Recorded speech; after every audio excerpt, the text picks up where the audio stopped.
Hello friends, நம்ம ஆரம்பித்த new anime சீரீஸோட 5th பார்ட்டை இன்றைக்கி பார்க்க போகிறோம். போன பார்ட்டில் பாண்டம் டீமனுக்காக அக்கா தங்கச்சிங்க 2 பேரும் சண்டை போட்டுக்க, அந்த சண்டையோட விளைவாக விவினும் தோவையும் ஒரு அடர்ந்த காட்டுக்குள்ளே மாட்டிக்கிறாங்க. அவங்கள தேடி வந்த ஜிஜி ஒரு சி மாஸ்டர்கிட்ட மாட்ட அவளோட டிராகன் அவளை தூக்கி வீசி காப்பாற்றிட்டு மாஸ்டரோட வாய்க்குள்ளேயே போய் உயிரை விட்டுடுது. அந்த சண்டையில் மயங்கி கிடந்த அவளை தோவை போய் பார்த்து அவங்க 2 பேரும் இருக்கிற இடத்துக்கு தூக்கிக்கிட்டு வரான். மயக்கம் தெளிஞ்சு அவன் மறுபடியும் தோவைக்கிட்ட நோயின்னு சண்டை போடுறா. கடுப்பான தோவை அவங்க இருக்கிற இடம் எப்படிப்பட்டது, நம்ம என்ன நிலையில இருக்கிறோம் அப்படிங்கிறத எடுத்து சொல்கிறான். அதை கேட்டு அவளும் கொஞ்சம் சமாதானம் ஆகிறதோட இந்த பாட்டு ஆரம்பிக்குது. என்னதான் ஜிஜி கிட்ட அந்த மேஜிக் ஃப்ளூட் இல்லைனாலும் ஓரளவுக்காவது மேஜிக்கை யூஸ் பண்ண முடியும். ஆனால் அவளால் சுத்தமாக எந்த மேஜிக்கையும் யூஸ் பண்ணவே முடியல. பவரே இல்லாமல் மயங்கி விழுந்துடுறா. அதே சமயம் விவினும் மேஜிக்கை யூஸ் பண்ணி டிராகனை குணப்படுத்த முயற்சி செஞ்சுருப்பா. அப்போவும் அவளோட மேஜிக்கு ஒர்க் ஆகலை. காரணம், இந்த காட்டுக்குள்ளே மேஜிக்கு ஸ்பெல்ஸ்னு எதுவுமே வேலை செய்யலை. இது ஒரு மிஸ்டீரியஸான காடு. இதை விட்டு நம்ம போகணும்னா எந்த மேஜிக்கையும் யூஸ் பண்ணாமல் சாதாரணமாக எதையாவது யோசனை பண்ணித்தான் தப்பிச்சு போகணும்னு தோவை மற்றவங்க கிட்ட சொல்கிறான். அதே சமயம் இந்த பக்கம் தோவையோட அப்பா கிட்ட ராபர்ட் நடந்ததை சொல்லிக்கிட்டு இருக்கிறான். தோவையும் மற்ற 2 பொண்ணுங்களும் கடற்கரையோட இருக்கிற அடர்ந்த காட்டுக்குள்ளே மாட்டிக்கிட்டாங்கன்னு சொல்ல, அந்த இடத்த மேப்பில் பார்த்த ராஜா அது ஒரு ஆபத்தான காடு அப்படிங்கிறத உணர்றாரு. அந்த காட்டுக்குள்ளே போனவங்க யாரும் இது வரைக்கும் திரும்ப வந்ததில்லைன்னு சொல்கிறாரு. அதை கேட்டு அங்கிருந்த ராணி அழுதுகிட்டே தோவைக்காக அவங்க இஷ்ட தெய்வத்துக்கு தான் வேண்டிக்கிறாங்க. தோவையை நல்லபடியாக பார்த்துக்காததுனால ராபர்ட்டை ப்ரமோட் பண்ணிடுறாரு ராஜா. அதோட மகனை தேடுறதுக்காக ஆளுங்களையும் ஏற்பாடு பண்ண சொல்கிறாரு. இந்த பக்கம் மறுநாள் விடிஞ்சதும் காட்டுக்குள்ளே கிடச்ச சின்ன சின்ன குடுவிகள் குச்சிகள்னு பயன்படுத்தி மெதவை மாதிரி உருவாக்கி அங்கிருந்து கடலில் தப்பிச்சு போயிட்டு இருக்கிறாங்க.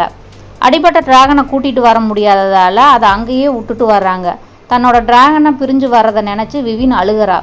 அதை பார்த்த ஜிஜி, டிராகனுக்கு ஏற்பட்ட காயம் ஆறுனதும் அதுவே உன்னை தேடி வந்துடும். ஆனால் என்னோட டிராகனை நினச்சிப்பாரு, திரும்பியும் வரவே வராது.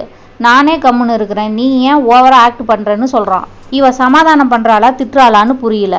அப்படியே கடலுக்குள்ளே கொஞ்சம் தூரம் போயிருப்பாங்க.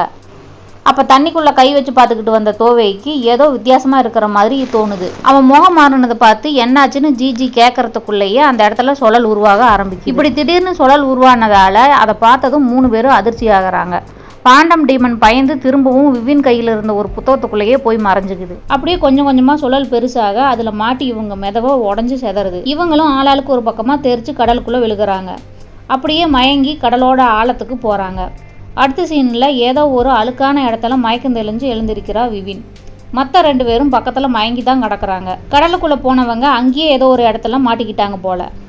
நல்ல வேலையாக யாருக்கும் எதுவும் ஆகலை. முதல்ல மயக்கம் தெளிஞ்சு எழுந்திரிச்ச விவின் மற்ற 2 பேரையும் எழுப்புறா. அவங்களும் மெதுவாக நினைவுக்கு வர்றாங்க. ஜிஜி கண்ணு முழிச்சு பார்க்குறப்போ அவளோட மடியில் தோவை படுத்துட்டு இருக்கிறான். அதை பார்த்தவன் அவன் தவடாவிலேயே ஓங்கி ஒரு அடி அடித்து கீழே தள்ளி விடுறா. அரை மயக்கத்தில் அடி வாங்கிக்கிட்டு வலி தாங்காமல் இவ்வளோ திட்டுறான் தோவை. இப்படி மாற்றி மாற்றி இவங்க 3 பேரும் போட்டி போட்டுக்கிட்டு பேசிகிட்டு இருக்கிறத பார்த்துட்டு யாரோ சிரிக்கிறாங்க. இவங்க டக்குன்னு அமைதியாகி யாருன்னு கேட்க அது சிரிச்சுக்கிட்டே, வெல்கம் டு டெவில்ஸ் கேவ், கடந்த 1000 வருஷத்தில் இந்த கேவுக்குள்ளே வந்த முதல் கெஸ்ட் நீங்கள் தான் அப்படின்னு சொல்லிக்கிட்டே ஸ்மோக் எஃபெக்டில் ஒரு உருவம் வந்து நிற்கிது. அந்த உருவம் பார்க்கவே வித்தியாசமாக தலையில் 2 கொம்புகளோடு இருக்குது. அது என்னோட பேர் கிரைஸ், நான் இந்த இடத்தோட ஓனர் கிடையாது, என்னோட மாஸ்டருக்கு நான் அடிமை, இந்த இடத்த பாதுகாக்கிற வேலைக்காரன் தான் நான் அப்படின்னு சொல்லுது.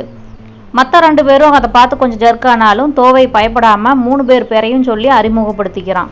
அதுக்கப்புறமா உன்னோட மாஸ்டர் யாருன்னு கேட்குறான். தோவை கேட்ட கேள்விக்கு பதில் சொல்கிறதுக்கு முன்னாடி அது வரைக்கும் இருட்டாக அசிங்கமாக இருந்த இடத்த ஒரு மாளிகை மாதிரி மாற்றி நடுவில் மீட்டிங் ஹாலில் உட்காந்து பேசுகிற மாதிரி பெரிய மேஜையை வர வச்சு வாங்க உட்காந்து பேசலாம்னு சொல்ல முதல்ல தோவை போய் உட்காந்துக்கிறான். உட்காந்ததும் பதில் சொல்ல ஆரம்பிக்குது. என்னோட மாஸ்டரை பல இடங்களில் பல பெயர்களில் சொல்லுவாங்க, ஆனால் எப்போவும் அவரோட பேர் டெவில்னு சொல்லுது. அது டெவில்னு சொன்னதும் டெவிலா அப்படின்னு சொல்லி அதிர்ச்சி ஆகிறா ஜிஜி. நீ அதிர்ச்சி ஆகிறத பார்த்தா நீ காடை ரொம்பவும் நேசிக்கிற போல அப்படின்னு கேட்குது. அதுக்கு ஜிஜியும் ஆமாங்கிறா. சரி, அப்படின்னா காடுனா யார் அப்படின்னு கேட்குது. காட் இஸ் காடு, அவர் தான் எல்லா பவரையும் கொடுக்குறாரு, எல்லாருக்கும் எல்லாவுமா இருக்கிறாரு, வேற என்ன அப்படின்னு ஜிஜி சொல்ல அவள் கடவுளை புகழ்ந்து பேசுகிறத பார்த்து அது கடுப்பாகி கத்துது. உன்னோட காடு தான் எல்லாத்துக்கும் பவர் தர்றாருன்னா என்னோட மாஸ்டர் டெவில் தான், எனக்கு எப்படி பவர் இருக்குதுன்னு கேட்டு மறுபடியும் அந்த இடத்த அசிங்கமாகவும் அழகாகவும் மாற்றி மாற்றி காட்டுது. அதை பார்த்துட்டு அது கேட்ட கேள்விக்கு பதில் இல்லாமல் அசந்து போய் உட்காந்துடுறா ஜிஜி. விவினும் இந்த மாதிரி கஷ்டமான கேள்வியெல்லாம் கேட்டால் லிட்டில் விவினோட மூளை குழம்பிடும்னு மண்டையை பிடிச்சிக்கிறா. அந்த கிரைஸ் வந்து தோவை கிட்ட, என்ன நோபல் மேன், உங்ககிட்ட என்னோட கேள்விக்கு பதில் இருக்குதான்னு கேட்குது. என்னை பொறுத்த வரைக்கும் வார்னு வந்துட்டா யார் ஜெயிக்கிறாங்களோ அவங்க தான் வாழவும் வரலாறு படைக்கவும் உரிமையானவங்களாக ஆகுறாங்க. இதில் சக்தி வாய்ந்தவங்கன்னு யாரும் கிடையாது, 2 பேரும் ஒரே மாதிரி தான் அப்படின்னு சொல்கிறான். அதை கேட்ட ஜிஜி டெவிலை கார்டுக்கு சரியாக வச்சு பார்க்குறியான்னு கேட்குறா. ஆமாம், எனக்கு கடவுள் மேலே நம்பிக்கை இல்லைன்னு சொல்கிறான் தோவை. அதை கேட்ட கிரைஸ் வந்து சிரிச்சுக்கிட்டே, ஃபைனலாக என்னோடய மாஸ்டருக்கு புது அடிமை கிடைச்சிட்டாங்கன்னு சொல்ல, ஒரு நிமிஷம் இரு, எனக்கு கார்டு மேலே நம்பிக்கை இல்லைன்னு சொன்னேன், அதுக்காக டெவில் மேலே நம்பிக்கை இருக்குன்னு நான் எப்பவும் சொல்லவே இல்லையா அப்படின்னு சொல்கிறான் தோவை.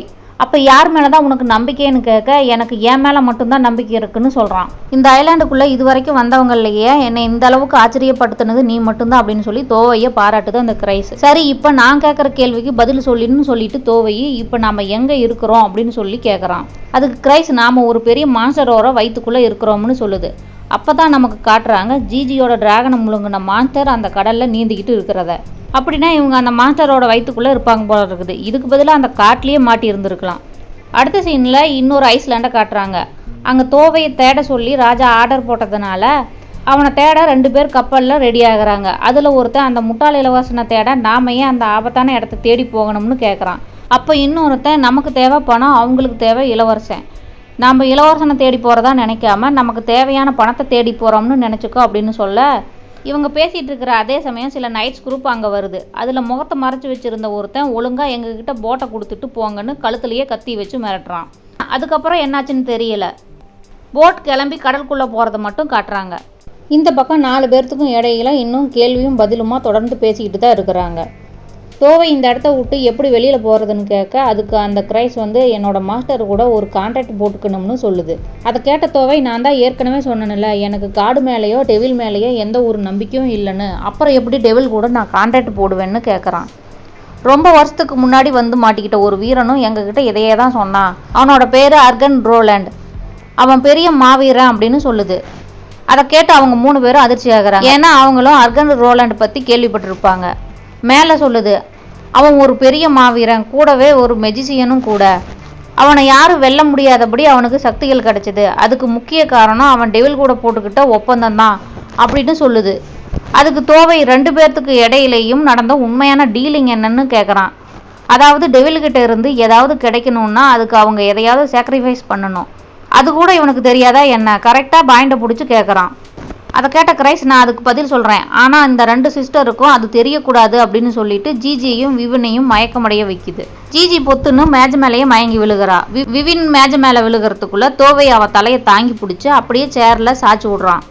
என்னடா நடக்குது இங்கே அப்படின்னு நாம் பார்க்க, மறுபடியும் அவங்களுக்குள்ள பேச்சுவார்த்தை தொடங்குது.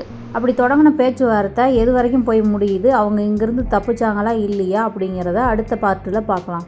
அப்படியே நீங்கள் மறக்காமல் இந்த பார்ட் எப்படி இருந்ததுன்னு கமெண்ட் பண்ணிவிட்டு ஒரு லைக் போட்டுட்டு மறக்காமல் சப்ஸ்கிரைப் பண்ணி வச்சுக்கோங்க. அடுத்த வீடியோவில் சந்திக்கலாம். Thank you, tata, bye bye.